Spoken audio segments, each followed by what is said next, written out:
혹시 가족에게 존중받지 못한다는 기분 느껴본 적 있으세요?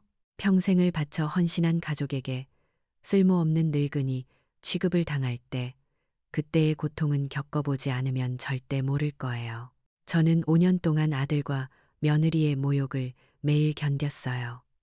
그들의 눈에는 오직 30억짜리 빌라와 제가 가진 돈만 보였죠.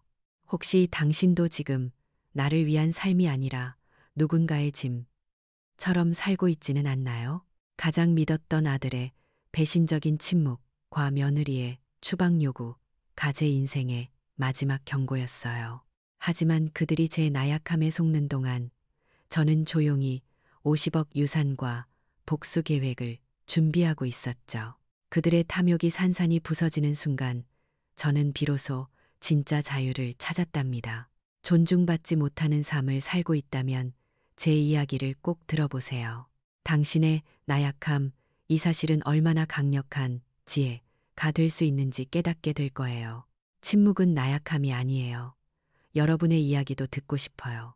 댓글로 당신의 조언을 나눠주시고 구독 버튼을 눌러 당신의 새로운 인생 제2막을 저와 함께 시작해 보시겠어요?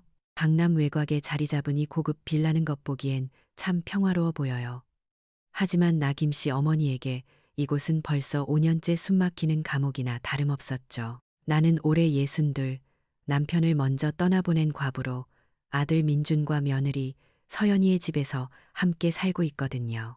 아들 내외는 내가 혼자 적적할까봐 모신다고 했지만 사실 이곳에서의 내 일과는 새벽부터 시작되는 무급도우미의 삶이었어요. 나는 아들 내외가 늦잠을 자는 동안 조용히 일어나 손주의 아침 식사를 준비하고 등원 준비까지 모두 마쳐야 했죠. 그들은 내가 당연히 해야 할 일처럼 여기며 나를 편한 보모 정도로 취급하고 있었어요. 아침 식탁에 앉자마자 며느리 서연이는 어김없이 나를 가르치려 들곤 했어요. 지난번 명절 제사 상차림이 너무 구식이라며 자신의 친구들 앞에서 부끄러웠다고 애둘러 말했어요. 또 나이가 들면서 내 판단력이 흐려지는 것 같다며 집안일은 자신이 정하는 대로만 따르는 게 좋겠다는 투로 이야기했거든요. 나는 그저 침묵하며 고개를 끄덕였지만 그 모멸적인 말 한마디 한마디는 가슴에 비수처럼 밝혀 5년 동안 켜켜이 쌓여 있었어요. 그들에게는 일상적인 지적이었겠지만 나에게는 매일 밤 되새겨지는 고통이었죠. 사람들은 모두 이 30억 원짜리 호화빌라가 우리 아들 민준이가 번듯한 CEO가 되어 제 힘으로 산 집이라고 알고 있었어요. 며느리 서연이도 서연이의 친정 부모님도 그렇게 철석같이 믿고 있었죠. 하지만 진실은 그들과 달랐어요. 이 집은 남편과 내가 민준이가 결혼할 때 새 출발을 축하하며 내 돈으로 사준 것이었고 나와 남편은 혹시 모를 불상사에 대비해 법적인 명의는 여전히 내 이름으로 두기로 약속했었거든요. 민준이는 성공한 사업가로서의 체면을 세우기 위해 특히 처가에 잘 보이기 위해서 이 사실을 철저하게 숨겨달라고 나에게 간절히 부탁했었어요. 이 아들의 체면을 지켜주기 위한 거짓말이 지난 5년 동안 나를 꼼짝 못하게 만든 가장 무거운 족쇄가 되었죠. 민준이와 서연이는 내가 남편의 50억 원 상당의 개인 신탁 유산을 따로 관리하고 있다는 사실은 꿈에도 모른 채 오직 이 집 명의만 어떻게든 자신들에게 넘겨받을지 눈치만 살피고 있었던 거예요. 겉으로는 효심 깊은 아들 부부의 품 안에 있는 어머니처럼 보였지만 나는 그들의 탐욕스러운 눈빛 속에서 홀로 외로운 전쟁을 치르고 있었어요. 특히 명절이나 집안 제사 준비가 되면 그들의 속셈은 더욱 노골적으로 드러났어요. 서연이는 시어머니가 있으니 당연히 해야 할 일이라며 모든 가사 노동과 준비 비용을 나에게 떠넘기면서도 정작 제사 당일에는 피곤하다는 핑계로 손 하나 까딱하지 않았어요. 나에게는 조상에 대한 도리를 지키는 일이었지만 그들에게는 고리타분하고 귀찮은 일일 뿐이었죠. 나는 겉으로는 그저 내가 해야지 하며 순종적인 시어머니 역할을 수행했지만 속으로는 그들의 모든 행동과 대화를 숨김없이 세심하게 관찰하고 기록하고 있었어요. 서연이가 고가 명품을 충동적으로 사고 명품 시계를 사는 낭비벽 이 심하다는 것. 아들 민준이가 사업 이야기를 할 때마다 눈빛이 불안하고 재정적인 압박을 받고 있다는 것도 내 눈에는 이미 다 들어왔거든요. 남편에게 배운 관찰력이라는 지혜, 레벌리를 나는 지난 5년간 혹독한 고통 속에서 집요하게 단련해 왔어요. 내 작은 메모장에는 이 집안의 진짜 경제 상황과 서연이의 습관적인 거짓말들, 그리고 민준이의 사업 불안정성에 대한 힌트들이 빼곡하게 적혀 있었죠. 나는 조용히 이 모든 고통과 모욕이 언젠가 거대한 힘이 되어 나에게 돌아올 것이라 믿으며 인내했어요. 며칠 전 저녁 식사 자리가 어쩌면 이 5년 침묵의 삶의 종지부를 찍는 마지막 저녁 식사가 아니었나 싶어요. 내 생일 전야였지만 그들은 전혀 축하 분위기가 아니었어요. 민준이와 서연이는 술을 마시더니 곧바로 본색을 드러냈죠. 그들은 대뜸 나에게 어머니, 이번에 저희 사업에 급히 투자금이 필요합니다. 어머니가 옛날에 알던 관련 인맥을 쓰시든지 아니면 가지고 계신 개인 장신구라도 팔아서 보태주셔야죠. 라며 노골적으로 돈을 요구했어요. 나는 너무 황당해서 아무 말도 할 수 없었는데 서연이는 내 침묵을 비웃음으로 받아들였어요. 그녀는 와인을 한 모금 마시더니 눈을 내리깔고 비아냥거리는 투로 말했어요. 솔직히 평생 우리 집에 얹혀 사시면서 하시는 일이라고는 손주 봐주는 것과 밥 차리는 것뿐인데 이 정도는 해주셔야 짐이 되지 않으시죠. CEO 아들 덕에 호강하는 쓸모없는 늙은이 취급이나 면하세요. 라고 했죠. 그 모욕적인 말이 내 심장을 꿰뚫어 숨이 막혔지만 나는 그때도 눈 하나 깜빡하지 않았어요. 가슴은 찢어졌지만 동시에 머릿속으로는 그들의 모든 대화를 마지막 증거로 기록하고 있었거든요. 그 순간 나는 직감했어요. 내가 참고 인내하며 지켜온 이 침묵의 5년은 이제 완전히 끝났다고 말이에요. 나는 더 이상 그들의 짐이 아님을 증명할 준비가 되었다고 생각했어요. 침묵 뒤에는 폭풍이 몰아칠 차례였죠. 지난밤 그 모멸적인 저녁 식사 후 내 마음은 이미 완전히 굳어져 버렸어요. 그들의 탐욕은 더 이상 묵인할 수 있는 수준이 아니었죠. 나는 그날 아침 민준이와 함께 투자 문제로 외출하면서도 속으로 조용히 생각했어요. 이 아이의 사업 불안정성을 내가 왜 또 내 돈과 인맥으로 막아줘야 하는 건지, 평생을 희생해온 내 삶이 이렇게 모욕당해도 되는 건지 말이에요. 아들은 자신의 사업장 근처 백화점에서 중요한 사람을 만난다고 했고 나는 그저 수행원처럼 따라 나섰어요. 사실 아들에게서 무언가 건질 이야기가 있을까 싶어서 내 귀를 열고 아들의 불안한 사업 상황에 대한 정보를 더 수집하려는 관찰자의 입장을 유지하고 있었죠. 우리는 점심시간을 맞아 백화점 푸드코트로 향하고 있었어요. 그때였죠. 익숙한 뒷모습 하나가 눈에 들어온 거예요. 며느리 서연이가 맞았어요. 그런데 그녀는 혼자가 아니었죠. 우리 아들보다 훨씬 어리고 훤칠한 남성과 테이블에 마주 앉아 스스럼 없이 웃고 있었거든요. 나는 설마 했지만 두 사람이 서로의 손을 잡고 가볍게 쓰다듬는 친밀한 몸짓을 보는 순간 심장이 철렁 내려앉았어요. 세상에 서연이가 외도를 하고 있었던 거예요.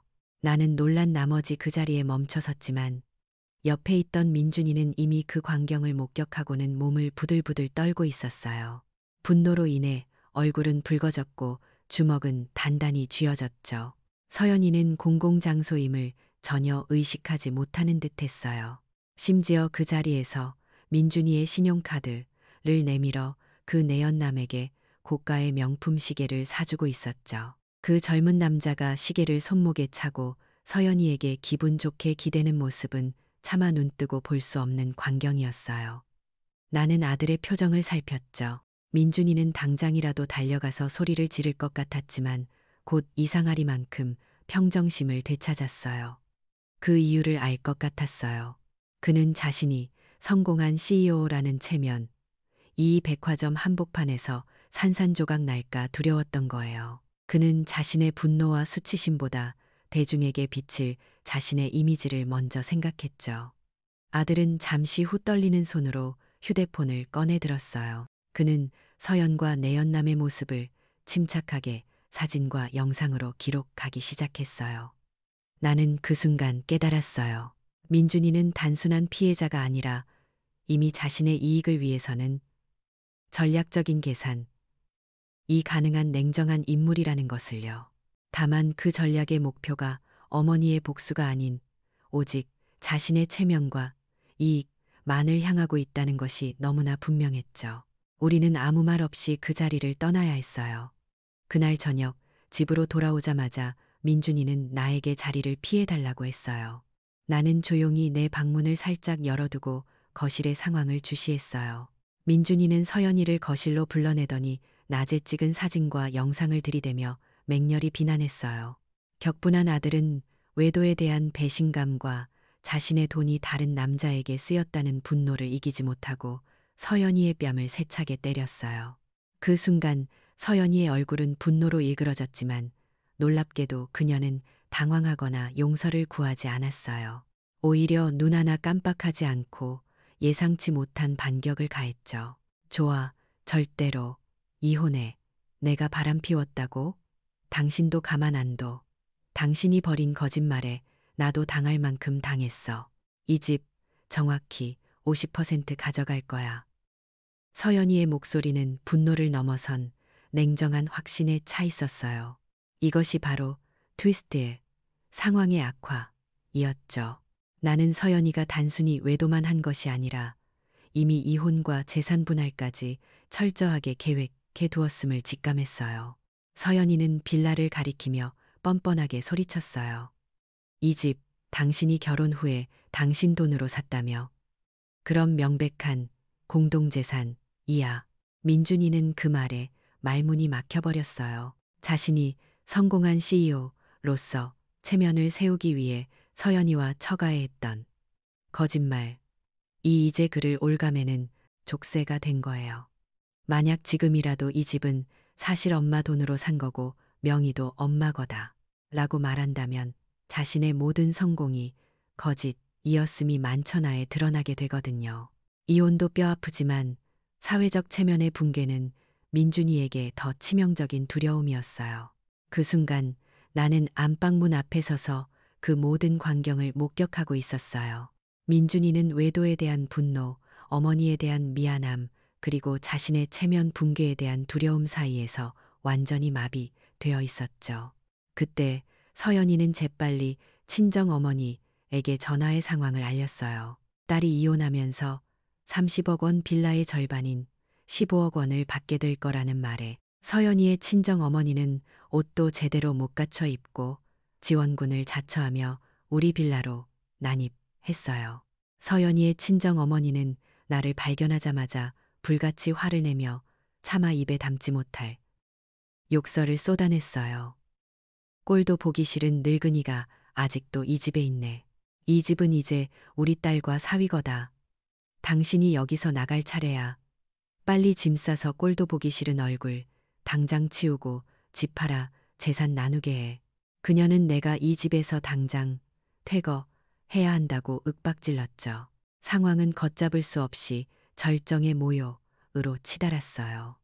서연이는 자신의 어머니 뒤에 숨어 나를 비웃으며 최후 통첩을 던졌어요. 아드님한테 물어봐요. 누가 이 집 주인인지 당신 어머니에게 말해봐요. 이 집이 누구 집이냐고. 난 당신 얼굴 꼴도 보기 싫으니까. 당장 여기서 꺼져. 그녀는 나를 향한 경멸을 숨기지 않았어요. 나는 피를 토하는 심정으로 아들 민준이를 바라보았죠. 외도한 아내에 대한 분노로 가득 차 있었던 아들은 이제 이 상황을 정리할 유일한 열쇠를 쥐고 있었어요. 그가 입을 열어 이 집은 엄마 집이다라고 한마디만 하면 모든 모욕은 끝날 수 있었죠. 하지만 민준이는 자신의 CEO 체면 붕괴라는 두려움에 갇혀 결국 침묵을 선택했어요. 그는 어머니인 나를 보호하지 못하고 그 자리에 우두커니 서서 그 모든 모욕을 방관했어요. 나는 5년 동안 그의 체면을 지켜주기 위해 내 삶을 희생했는데 아들은 자신의 체면 때문에 마지막 순간에 나를 팔아넘긴 거예요. 그 침묵은 지난 5년간 내가 겪었던 모든 모욕을 합친 것보다 더 깊은 절망과 배신감을 안겨주었어요. 그때 나는 깨달았어요. 이제 아들에 대한 일말의 기대도 미련도 버릴 때가 되었다는 것을요. 내가 세워야 할 것은 가족 간의 정이 아니라 오직 정의뿐이었죠. 아들의 침묵은 지난 5년 동안 며느리 서연이 내게 퍼부었던 모든 욕설과 모욕을 한순간에 덮어버리고도 남을 만큼 거대한 배신이었어요. 내가 그토록 지켜주고 싶었던 아들의 체면이라는 것이 결국 어머니를 가장 깊은 나락으로 밀어넣는 칼이 된 거예요. 그날 밤 며느리와 그녀의 친정 엄마가 나를 향해 퍼부었던 퇴거 요구와 욕설이 귓가에 맴돌았지만 정작 내 가슴을 짓누른 것은 그들의 목소리가 아니라 내가 기댈 수 있었던 유일한 혈육, 민준이의 묵인이었죠. 나는 태어나서 느껴본 적 없는 가장 깊은 절망감의 바닥을 쳤어요. 아들 내외의 잔혹한 행동은 단순한 무례함이나 철없는 행동이 아니었음을 이제야 명확히 알겠어요. 그것은 나를 이 집에서 쫓아내고 내가 가진 모든 것을 빼앗아 가려는 의도적인 계략이었던 거죠. 그들이 나를 쓸모없는 늙은이로 몰아세웠던 모든 말과 행동들은 이 집의 실제 주인인 나를 심리적으로 파괴하고 자발적으로 퇴거하게 만들려는 치밀한 가스라이팅이었다는 사실을 깨달았어요.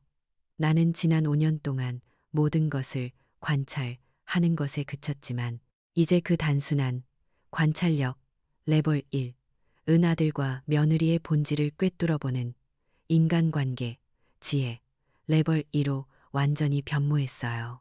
나는 더 이상 그들에게 순진하게 당하지 않겠다. 고 마음속 깊이 다짐했죠. 내 삶의 마지막 순간까지 남편이 힘들게 쌓아 올린 유산을 지키고 나의 존엄성을 회복하겠다는 강철 같은 복수의 결심, 이내 안에서 단단하게 응축되었어요. 다음 날 아침 나는 평소와 다름없이 아침 식사를 준비하고 손주를 챙겨보냈어요. 며느리와 아들은 어젯밤의 격렬한 다툼과 모욕이 무색하게 여전히 나를 투명인간 취급하며 각자의 방으로 돌아갔죠. 그들에게는 내가 짐을 싸서 조용히 사라질 짐짝 정도로 보였을 거예요. 하지만 나는 그들의 기대와 달리 평소 입던 낡은 옷 대신 깔끔한 한복 정장으로 갈아입었어요. 그리고는 아무도 모르게 조용히 집을 나섰죠. 내가 향한 곳은 강남의 조용한 카페가 아니었어요. 바로 내 친한 친구이자 개인 변호사인 수진이의 사무실이었죠. 수진이는 내가 남편을 떠나보낸 후부터 나에게 유일한 안식처가 되어준 친구예요. 수진이는 대형 로펌에서 은퇴한 후에도 개인적으로 나의 모든 법률 문제를 조용히 관리해주고 있었죠. 나는 그녀에게 어젯밤 아들의 최종적인 배신과 며느리의 퇴거 요구에 대해 차분히 설명했어요. 내 말을 듣는 수진이의 표정은 분노로 가득 찼지만 이내 냉정을 되찾았죠. 나는 조용히 테이블 위에 지난 5년간 모아온 비밀 노트를 꺼내놓으며 말했어요. 수진아, 이제 때가 된 것 같아. 내가 5년 동안 참고 견뎠던 이유가 바로 이 순간을 위해서였어. 이제 이 복수 계획을 실행해줘. 수진이는 고개를 끄덕였어요. 그녀는 내가 나약한 사람이라고 착각하는 아들 내외와 달리 내가 얼마나 전략적인 깊이를 가진 사람인지 이미 알고 있었거든요. 내가 5년 동안 침묵하고 매일의 모욕을 견디며 이 집에서 얹혀 사는 척했던 모든 행위는 서연이와 민준이의 탐욕이 극에 달해 스스로 무너질 때를 기다리는 장기적인 전략이었다는 것을 그녀는 알고 있었죠. 수진이는 내가 나약해서 참은 것이 아니라 결정적인 순간에 한 방을 터뜨리기 위해 인내했다는 사실을 누구보다 잘 이해하고 있었어요. 우리가 조용히 나누는 대화 속에서 나의 지혜 기반이 얼마나 깊고 단단했는지 다시 한번 확인하는 순간이었어요. 수진이는 내가 건넨 비밀 노트를 잠시 내려놓고 이제 내가 가진 진짜 힘이 무엇인지 설명하기 시작했어요. 이 설명은 내가 스스로에게 다시 한번 확신을 심어주는 과정이기도 했죠. 우리는 이 모든 계획의 핵심, 바로 트위스티 이를 공개했어요. 우선 아들 내외가 공동재산이라고 우기며 50%를 가져가겠다고 했던 30억 원짜리 빌라 말이에요. 수진이는 나에게 웃으면서 말했어요. 언니, 민준이가 체면 때문에 아무리 거짓말을 했어도 법적인 진실은 변하지 않아요. 이 빌라는 남편과 언니가 결혼 전에 언니 돈으로 구입한 것이며 서류상 명백히 언니의 단독 명의로 남아 있어요. 며느리가 외도를 했든 안 했든 이혼 소송에서 그녀가 이 집의 1%도 재산 분할로 가져갈 수 있는 근거는 전혀 없어요. 민준이가 자신의 체면 때문에 꽁꽁 숨겨왔던 이 진실이 이제 그들의 탐욕에 대한 가장 강력한 방패가 되어 돌아온 거예요. 더 중요한 이야기가 남아 있었죠. 바로 남편이 남긴 50억 원 상당의 유산이었어요. 민준이와 서연이는 내가 개인 장신구나 팔아서 사업에 보태달라고 요구했지만 그들이 짐작했던 돈과는 차원이 달랐죠. 수진이는 남편이 이미 5년 전 돌아가시기 직전에 나의 노후를 위해 모든 유산을 개인 신탁기금으로 돌려놓았다고 설명했어요. 이 50억 원 신탁은 철저하게 언니의 사적 자산으로 보호되고 있어요. 민준이나 서연이가 손댈 수 있는 돈이 아니며 언니가 바로 이 기금의 유일한 수혜자이자 실질적인 주권자예요. 이 돈은 아들 내외가 알고 있던 가계 경제와는 완전히 분리된 영역에 존재했고 그들은 나의 진짜 경제적 능력에 대해 꿈에도 생각지 못했던 거예요. 서연이의 퇴거 요구를 받고도 내가 전혀 흔들리지 않았던 이유, 내가 5년 동안 그 모욕을 침묵 속에서 견딜 수 있었던 내적 힘이 바로 이 확실한 경제적 독립성에 있었죠. 이제부터는 단순히 재산을 지키는 문제가 아니라 응징과 정의를 구현하는 일만 남았어요. 나는 수진이에게 그동안 준비한 모든 결정적인 증거물을 건넸어요. 바로 지난 5년간의 서연이의 모욕과 가스라이팅, 폭언이 담긴 비밀 녹음 파일 전체였죠. 나는 그녀가 나에게 던졌던 쓸모없는 늙은이라든가 판단력이 흐려졌다는 모든 악의적인 말들을 그 고통스러운 순간에도 잊지 않고 꼼꼼하게 녹음해왔어요. 마치 내가 나중에 스스로를 지키기 위해 쌓아올린 감정의 방벽 같았죠. 녹음 파일뿐만이 아니었어요. 서연이와 민준이가 나를 얹혀 사는 기생충으로 몰아세우며 모든 가사 노동을 착취하는 동안 나는 이 집의 모든 재정 기록까지 세밀하게 관리했어요. 나는 수진이에게 집안의 모든 생활비, 공과금, 심지어 손주 교육비와 식자재 비용까지 사실은 내가 관리하던 50억 원 신탁 자금에서 나왔음을 증명하는 재정 기록을 함께 제출했어요. 이 기록들은 서연이와 민준이가 어머니를 짐으로 몰았던 주장을 완전히 무력화시키는 결정적인 증거였죠. 수진이는 내가 건넨 증거물들을 보더니 고개를 저으며 탄식했어요. 언니, 정말 대단해요. 5년 동안 이 모든 고통을 기록하며 인내했다니. 이 정도의 증거와 재정 기록이라면 한국 사회에서 가장 중요한 체면과 정의를 회복하는 데 완벽하게 사용할 수 있어요. 단순한 재산 싸움이 아니라 아들 내외의 도덕적 파탄을 세상에 드러낼 수 있는 거죠. 나는 그 말에 조용히 미소 지었어요. 내 침묵은 끝났어요. 아들의 체면 때문에 5년간 고통받았지만 이제 그 침묵의 대가를 치르게 해줄 차례였죠. 나는 이 모든 증거를 가지고 그들의 탐욕과 배신을 향해 첫 번째 법적 통보를 날릴 준비를 마쳤어요. 나의 전략적 사고 레벨 3가 드디어 빛을 볼 순간이 다가온 거예요. 변호사 수진이와 모든 준비를 마치고 집으로 돌아오는 길은 5년 만에 처음으로 느껴보는 해방감이었어요. 그동안 이 고급 빌라가 내게 주었던 것은 숨막히는 감옥의 공기뿐이었는데 이제 나는 합법적인 소유주의 권위와 50억 원 신탁이라는 든든한 방패를 등에 지고 있었거든요. 하지만 그 해방감은 오래가지 않았어요. 빌라 현관 앞에 도착하자마자 나는 내 눈을 의심할 수밖에 없었어요. 며느리 서연이가 내가 쓰던 방에서 들고 나온 내 개인 물품들을 큰 쓰레기 봉투 몇 개에 나누어 담아 현관 앞에 던져놓고 있었어요. 마치 길바닥의 짐짝처럼 말이에요. 내가 아침에 집을 나간 후 서연이는 나를 아예 추방하기로 마음먹고 실행에 옮긴 거죠. 그 광경을 보는 순간 5년 동안 억지로 눌러왔던 모든 모멸감이 폭발할 것 같았어요. 서연이는 내가 돌아온 것을 보고는 팔짱을 끼고 거만하게 섰어요. 어머니, 돌아왔어요? 이 집은 이제 우리 거예요. 당신 물건 꼴도 보기 싫으니까 당장 이 쓰레기들 치우고 나가세요. 민준 씨도 동의했어요. 라고 소리치더군요.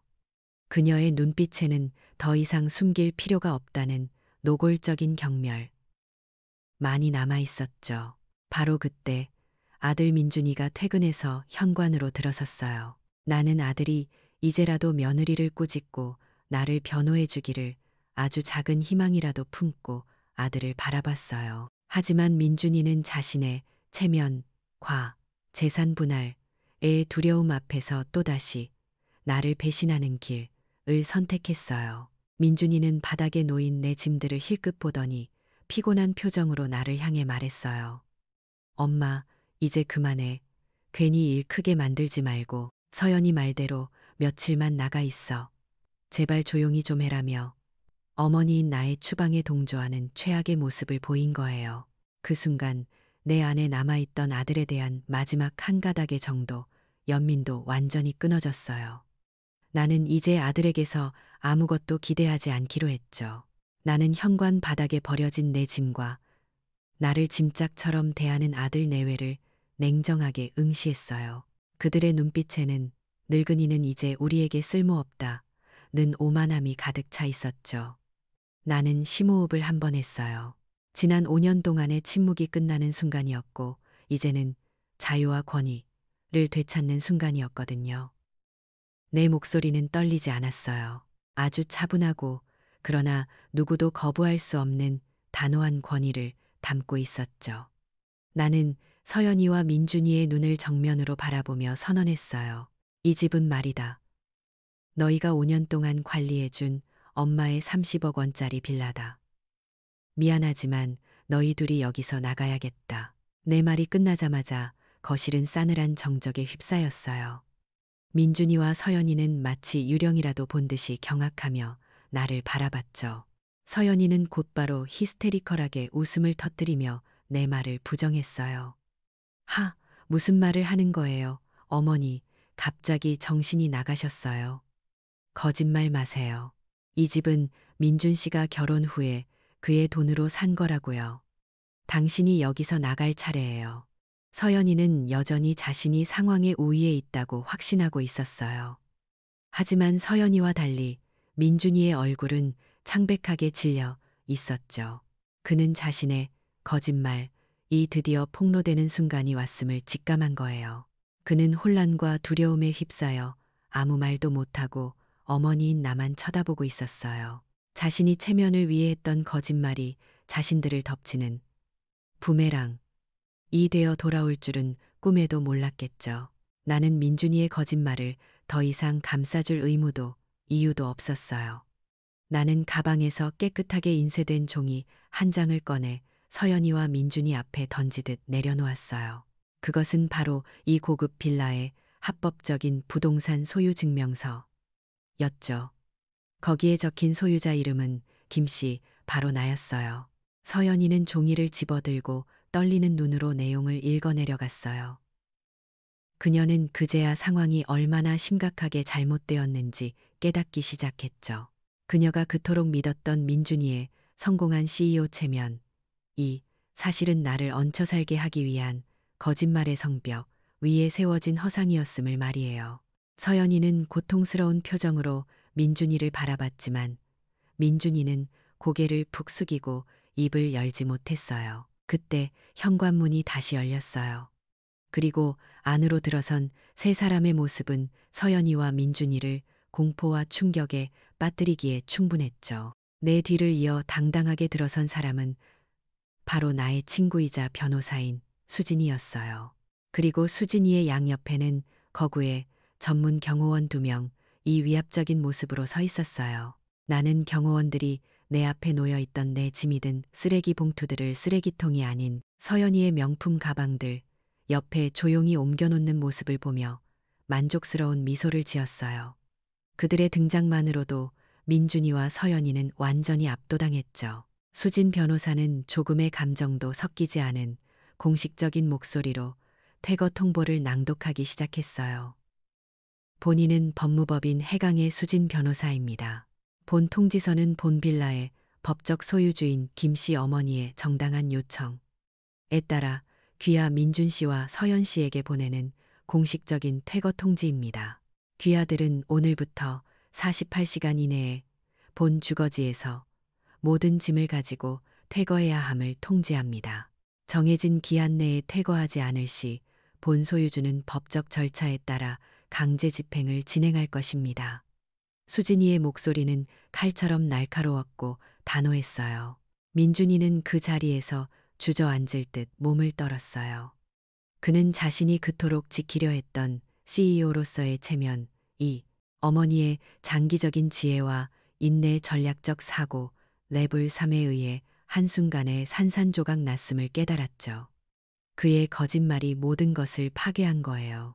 그는 서연이의 외도를 빌미로 이혼하면 재산을 지킬 수 있다고 생각했을지 모르지만 결국 그의 거짓말 때문에 어머니인 나를 최악으로 대우했고 그 결과 집의 소유권을 완전히 상실하게 된 거죠.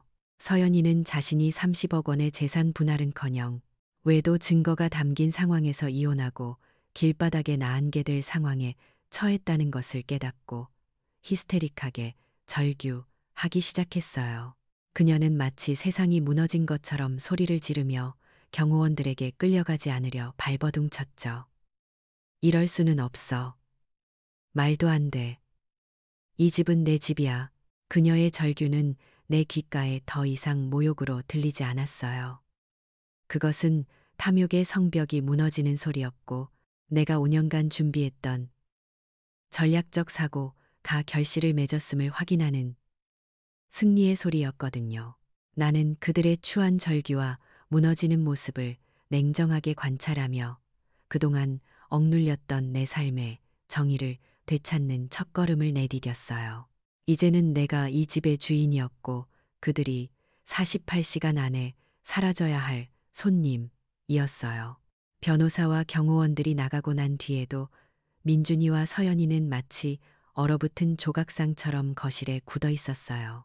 48시간 퇴거 통보라는 종이 한 장이 그들의 30억 원짜리 성을 한순간에 무너뜨린 거죠. 나는 그들을 무시하고 태연히 내 방으로 들어가 문을 닫았어요.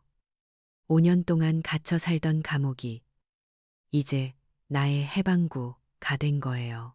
창밖으로 보이는 강남의 야경은 여전히 화려했지만 이제 그 화려함은 나를 짓누르는 모욕의 그림자가 아니라 내가 가진 확실한 재산의 상징으로 느껴졌어요. 나는 그들이 48시간 동안 쉽게 굴복하지 않으리라는 것을 알았어요. 서연이는 특히 교활하고 독선적인 성격이었거든요. 그녀는 내가 법적 대응을 할 수 있으리라고는 상상도 못했을 테니 이제는 여론을 이용해 나를 공격하려 들 게 뻔했어요. 아니나 다를까 다음 날 아침 일찍부터 서연이의 휴대폰은 쉴 새 없이 울려댔고 그녀는 주변 사람들에게 눈물의 호소를 시작했어요. 며칠 후 그녀가 지인들에게 보낸 단체 메시지와 SNS 글들을 수진이에게서 전달받았을 때 나는 쓴웃음을 지었어요. 서연이는 자신을 악덕 시어머니에게 착취당하던 불쌍한 며느리로 포장하고 있었어요. 착한 척 연기하며 5년 동안 무급으로 애를 봐줬더니 이제 와서 시어머니가 탐욕에 눈이 멀어 30억 원짜리 집을 통째로 빼앗고 우리를 내쫓으려 한다는 내용이었죠. 그녀는 자신의 억울함을 호소하는 듯 눈물 흘리는 사진까지 첨부하며 세상에 내가 얼마나 잔인하고 탐욕스러운 시어머니인지를 알리려 했어요. 그녀의 마지막 발악, 여론 전쟁의 시작이었죠. 하지만 나는 이미 이 싸움을 예상하고 있었어요.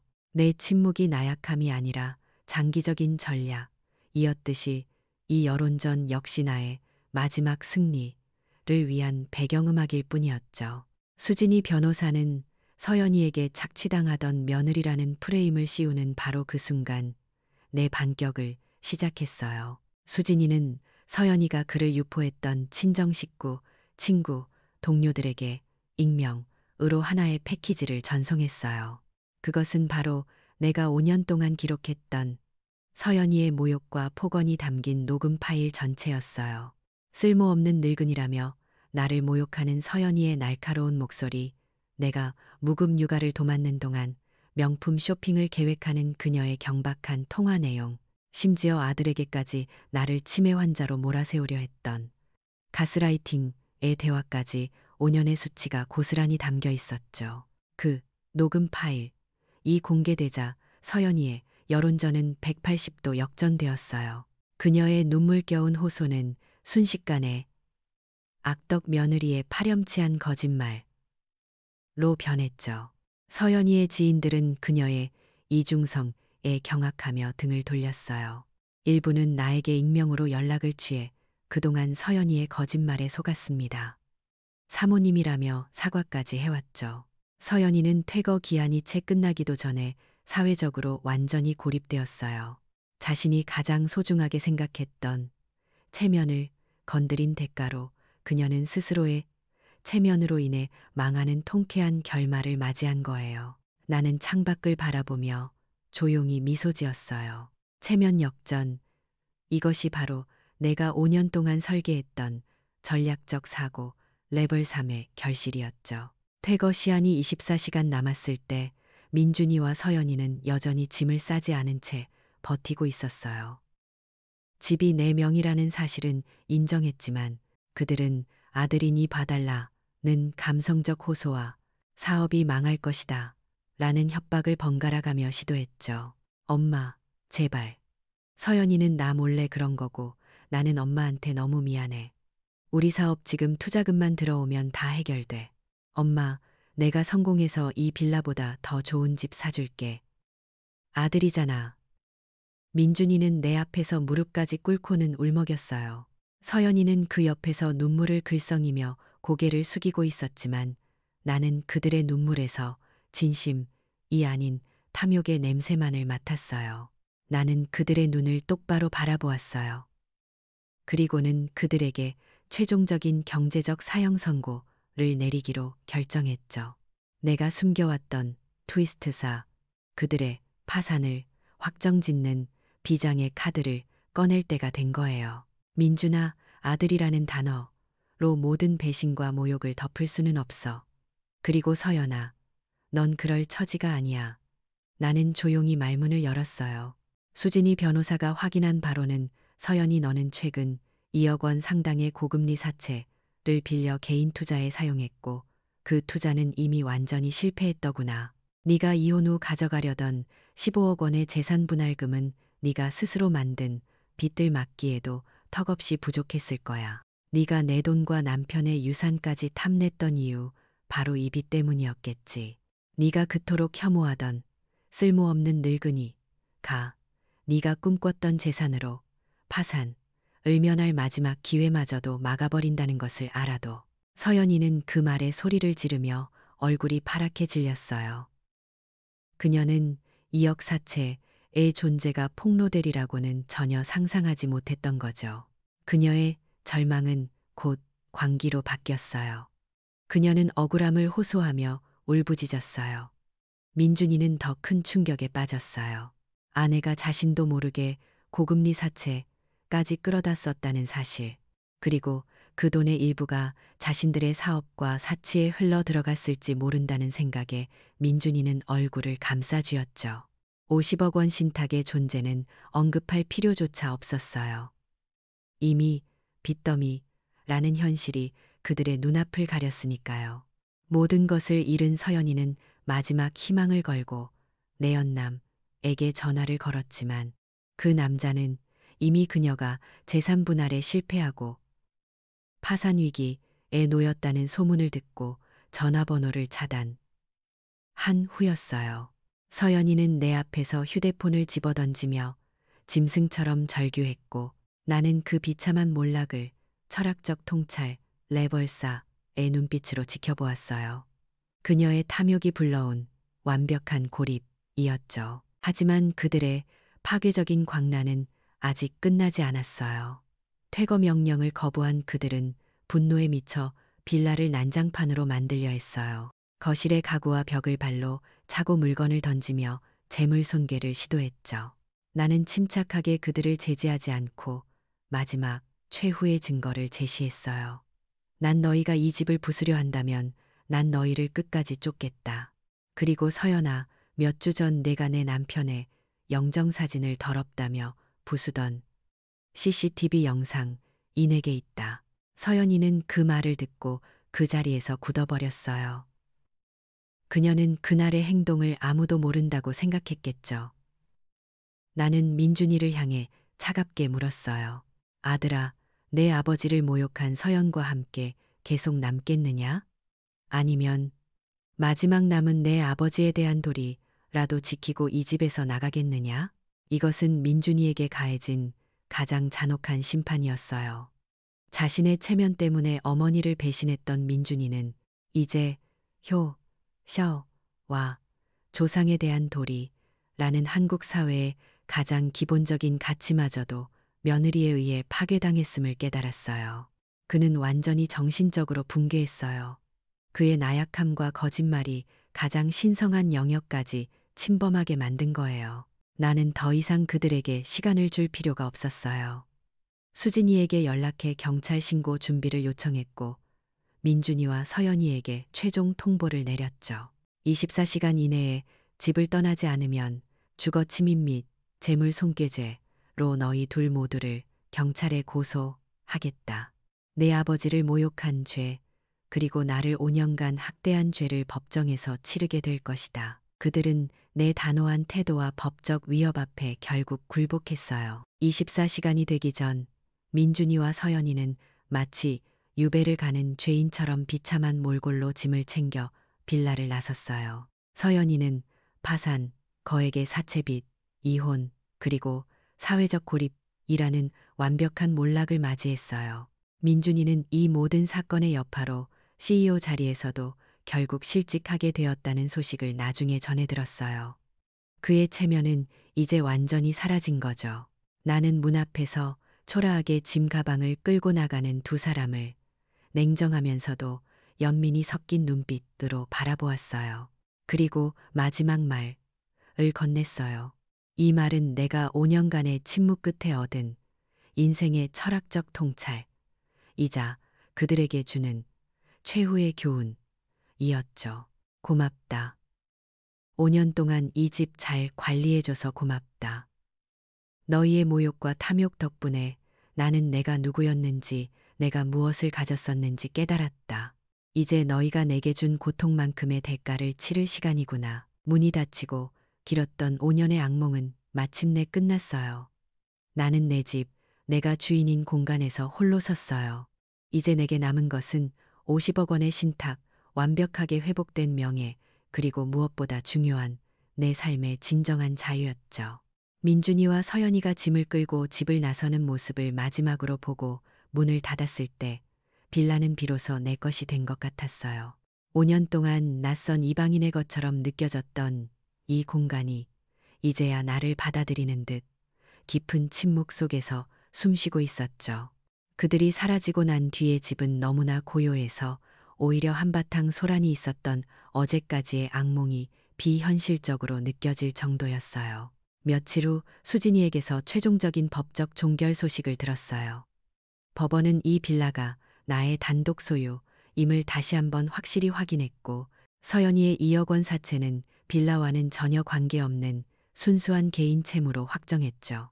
내가 5년 동안 준비했던 모든 증거와 수진이의 완벽한 전략 덕분에 내 승리는 너무나 명확하게 판결이 났어요. 이제 더 이상 재산을 노리는 그들의 손길에서 자유로워진 거예요. 하지만 승리의 소식만큼이나 아들 민준이의 몰락 소식은 마음 한구석을 무겁게 했어요. 자신의 거짓말과 체면 때문에 나를 보호하지 못했던 민준이는 외도한 아내의 사채 문제까지 엮이면서 회사와 투자자들 사이에서 신뢰를 완전히 상실했죠. 결국 그는 자신이 그토록 자랑하던 CEO 자리에서 실직했다는 소식을 수진이에게서 전해 들었어요. 서연이는 말할 것도 없었죠. 집도 남편도 체면도 그리고 자신이 꿈꾸던 재산도 모두 잃고 파산, 과, 거액의 빚을 홀로 짊어져야 하는 비참한 신세가 되었어요. 그들이 나를 향해 퍼부었던 모욕의 대가였지만 나는 그들의 몰락을 보며 단순한 복수심을 넘어선 어떤 감정을 느꼈어요. 그것은 바로 인생에 대한 깊은 철학적 통찰, 레불사이었죠. 존중이 없는 관계는 필연적으로 붕괴할 수밖에 없다는 진리였어요. 나는 가장 먼저 남편의 영정사진이 있던 방으로 향했어요. 서연이가 더럽다며 부수려 했던 그 사진을 나는 조심스럽게 꺼내 먼지를 닦고 가장 정갈한 곳에 다시 모셨어요. 깨끗하게 손질된 영정사진 앞에 향을 피우고 절을 올렸어요. 5년 만에 처음으로 남편에게 진심으로 말을 건넸죠. 여보, 제가 당신의 유산과 이 집을 지켰어요. 당신의 영정사진을 파손한 사람에게 그에 합당한 대가를 치르게 했습니다. 라고 말하며 내 입가에는 짧은 미소가 떠올랐어요. 복수는 끝났습니다. 이제 당신을 지키는 일도 아들을 걱정하는 일도 끝났어요. 이제부터는 제 삶을 찾겠습니다. 그동안의 모든 고통과 억압이 나의 독립을 위한 씨앗이었다는 것을 깨달았어요. 아들을 위한 희생, 가족을 위한 헌신이라는 이름 아래 숨겨졌던 나 자신의 가치를 되찾을 때가 된 거예요. 나는 빌라를 나의 취향에 맞춰 재단장하기 시작했어요. 5년 동안 서연이의 화려하고 번잡한 취향으로 가득 차 있던 거실의 가구들을 모두 치우고 내가 좋아하던 우아하고 전통적인 한국의 미가 느껴지는 가구들로 바꾸었죠.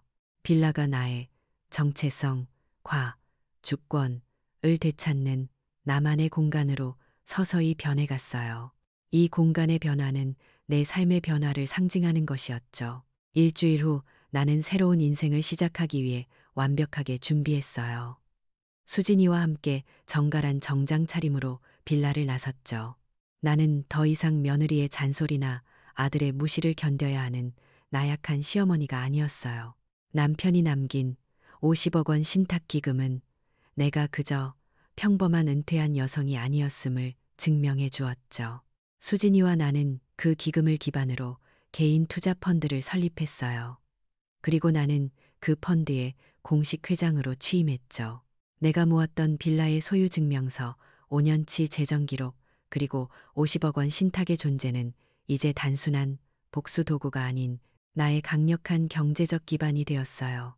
나는 5년 동안 모욕을 참으며 얻었던 전통적 인내와 복수 계획을 실행하며 습득했던 현대적 전략 재산 관리 및 법률 지식을 완벽하게 결합한 새로운 형태의 강력하고 성공적인 여성, 사업가로 완전히 거듭난 거예요. 수진아, 고맙다. 너 아니었으면 나는 아마 평생 그 집에서 시들어갔을 거야. 나는 수진이의 손을 잡고 진심으로 고마움을 전했어요. 수진이는 웃으며 말했죠. 언니, 아니에요. 언니의 지혜와 철학, 이 모든 것을 가능하게 했어요. 5년 동안 참고 견딘 언니의 인내심, 이 가장 큰 무기였죠. 물론 아들 민준이와의 관계가 완전히 끝난 것은 아니었어요. 나는 수진이를 통해 민준이에게 마지막 메시지를 보냈어요. 재정적 지원은 일절 없이 너 스스로 내 삶을 다시 세우라. 나는 너의 어머니로서의 역할은 다 했다. 이제 나는 나의 삶을 살겠다. 라는 냉정한 독립의 메시지였죠. 나는 그가 자신의 나약함과 거짓말을 반성하고 존중이라는 새로운 기반 위에서 나와의 관계를 다시 시작할 수 있기를 바라면서도 더 이상 그의 삶에 헌신하지 않기로 결심했어요. 그리고 또 하나, 바로 손주였죠. 비록 민준이와 서연이가 비참하게 몰락했지만 손주는 내게 희망으로 남아 있었어요. 나는 수진이와 협의하여 50억 원 신탁 자금 중 일부를 손주를 위한 교육 신탁으로 활용하기로 결정했어요. 아들 내외가 손주를 이용해 나에게 재정적인 도움을 얻으려 했을 때 나는 그들의 손에서 손주의 미래마저도 완벽하게 보호할 수 있었던 거예요. 손주가 자라서 세상을 대하는 데 있어 돈이 아닌 올바른 가치관을 배울 수 있도록 돕는 것이 나의 마지막 어머니로서의 도리라고 생각했. 재단장된 빌라에서 나는 넓은 창밖으로 펼쳐진 도시의 풍경을 바라보며 따뜻한 차를 마셨어요. 복수를 완성하고 경제적 독립과 자기 주권을 모두 쟁취한 이 순간 나는 깨달았어요. 나의 남은 삶은 그 누구의 며느리도 아내도 어머니도 아닌 오직 나 김씨의 삶이다. 이 깨달음이야말로 5년 동안의 고통이 준 가장 값진 선물이었죠. 이제 나는 진정한 자유인이었어요. 내가 가진 지혜와 경제력으로 내가 원하는 대로 세상을 살아가게 될 거예요. 이것은 단순한 복수극의 끝이 아니라 한 여성의 인생 제2막이 시작되는 희망찬 출발이었어요. 김씨 어머니가 5년간 침묵하며 준비했던 것은 나약함이 아닌 장기적인 지혜였어요. 분노 대신 전략적 사고로 배은망덕한 아들 내외의 탐욕을 응징했죠. 결국 침묵 속의 인내가 그녀의 모든 재산을 지켰고 비로소 진정한 자유와 자기 주권을 되찾게 해주었답니다.